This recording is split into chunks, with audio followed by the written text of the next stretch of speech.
بسم الله الرحمن الرحيم الحمد لله رب العالمين الرحمن الرحيم مالك يوم الدين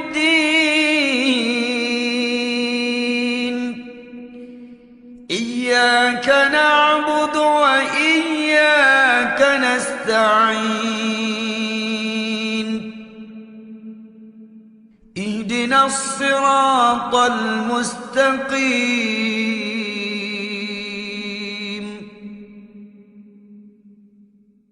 صراط الذين أنعمت عليهم غير المغضوب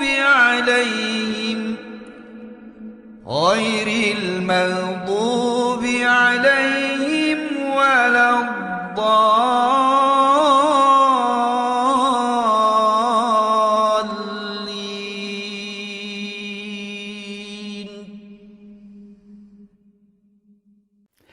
She's been called quick-witted, tart-tongued, daring, headstrong, assertive. Take your pick. So it should come as no surprise that Aisha's life was riddled with controversy.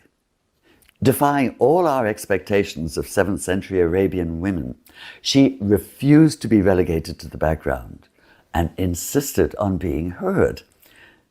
In fact, she couldn't be ignored.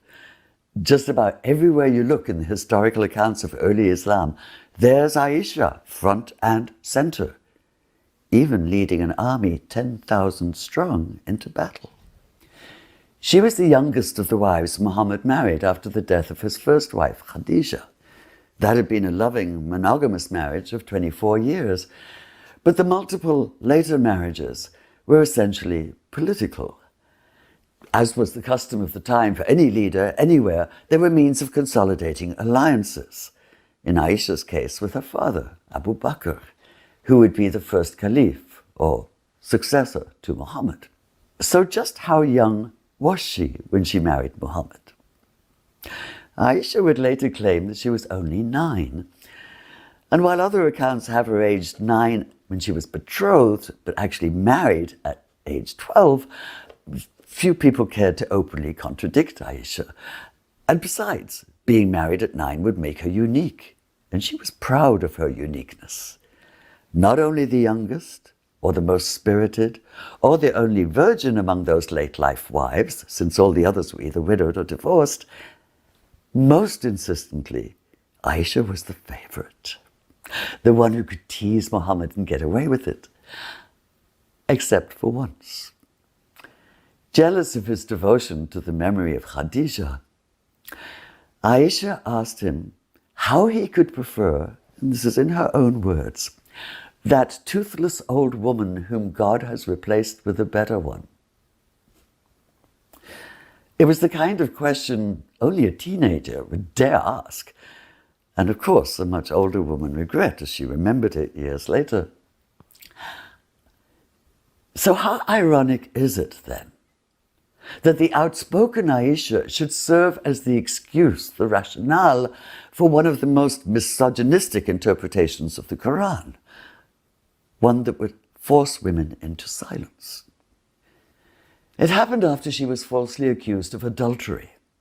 Rumors flying around the gossip grapevine of Mecca and Medina almost as fast as they do today on the internet.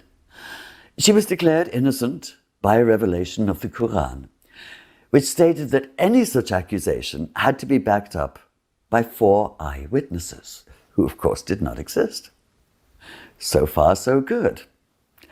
But much later, extremist scholars would twist this horribly, arguing that in the lack of 4 eyewitnesses, a practical impossibility, any woman who testified to having been raped was by default admitting to adultery and therefore to be punished accordingly. If Aisha could have foreseen this, she'd have been horrified. she'd have been outraged, and she would have been anything but silent. This is the woman who then led an army against the fourth caliph, Ali, in what would be known as the Battle of the Camel. The camel, hers, smack in the center of the action. And even in defeat, she'd remain undaunted, uttering not so much as a whimper when she was shot in the shoulder with an arrow, or when the arrow was pulled out. But perhaps the ultimate irony was that Aisha never had any children of her own, and yet she'd be given the title Mother. Muhammad's death would leave her a young widow, and she'd remain both childless and a widow, since the Quran stated that his surviving wives could never marry again. A mandate intended to guard against undue influence. Instead, said the Quran, the widows were to be known as the mothers of the faithful. And as the youngest and the longest lived, Aisha would thus become not only the most prominent, but also the one with the most detailed memory.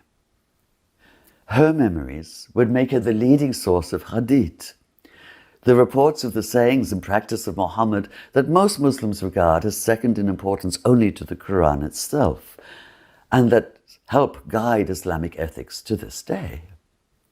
It seems to me that Aisha's life is so full of irony precisely because she could not be pigeonholed, could not be cast in a stereotypically feminine role. So while I may not know if I'd have liked her, I do know that as a feminist, I have to admire her. This fearless 7th century woman whom I suspect would be utterly at home in the 21st. This is Lesley Hazleton for the Emir Stein Center.